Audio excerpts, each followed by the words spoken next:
Okay, so today we're going to talk about some techniques that we do in our trapping discipline. Trapping range is where you're really close, but you're not close where you're interlocked yet. It's a very uncomfortable range for most martial arts, most disciplines.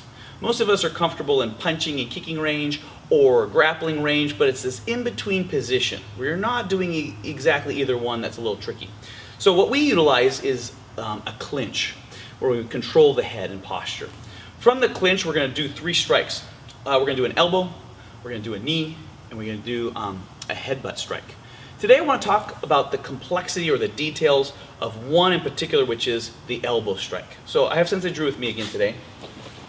So we're going to pick it up from the clinch position. So we're in trapping range. We successfully accomplished our clinch. We do our clinch with our hands overlapped, not interlocked. We try to bring our elbows together under the chin, and then I want his head to be lower than my head and close to my head, and I want to bring my hips away and lower my center to here.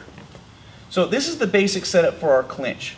Now in this position, to make this technique more effective, or all of the trapping techniques from the clinch, we don't want to stay stagnantly here. It's difficult to add some dynamic qualities and train safely. But in essence, I don't want to stay frozen in space and apply my techniques. I want to steer him by his head. So if I take a step backwards with my right foot and I pull on his head and I twist his neck, I'll get his body to change direction. So I'm steering him. I always think of that dog who has the play toy. The dog bites the toy and then it shakes it back and forth to get the effect the dog is after. It's kind of similar. Once we get to the clinch, we're not just hanging out. We're very aggressively shaking and changing this person's position so that they never get their bearings.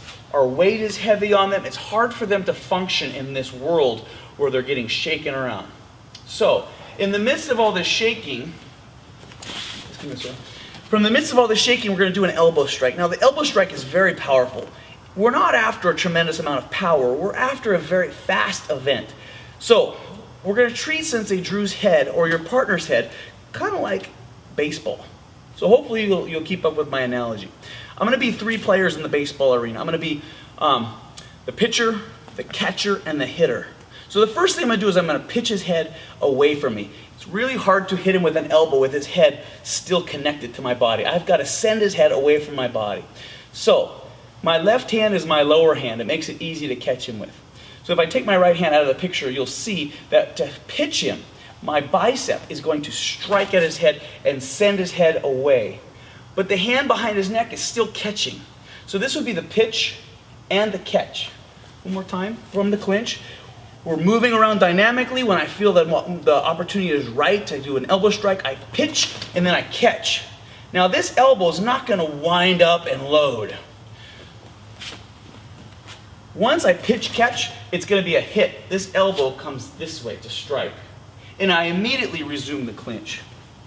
So now, if his head is too close and I try to elbow him, the only surface that can actually touch his head is the inside surface of my elbow. The inside surface of your elbow is where your funny bone is, and we don't want to strike our funny bone on a hard structure like a head. It could cause us a problem. So I need to create some space. Pitch, catch, and then I'm going to hit quickly. I'm not going to load it. Just to here, and then right back to the clinch. I can repeat the same one again, or I can switch and pitch, catch, other side, and throw an elbow. Always back to the clinch after an elbow. I don't want to do elbow, elbow, elbow. Too much opportunity to escape. But this just takes a fraction of a second, and then we're back to the clinch immediately after the elbow strike.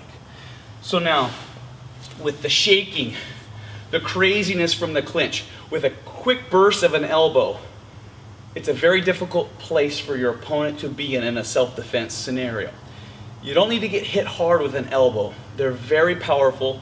They're long-term tools. You don't need to train them and condition them. You don't need to stretch them or warm them up before you use them. They're always ready to go, so we consider it a very useful and effective long-term tool for self-defense. Thanks for watching.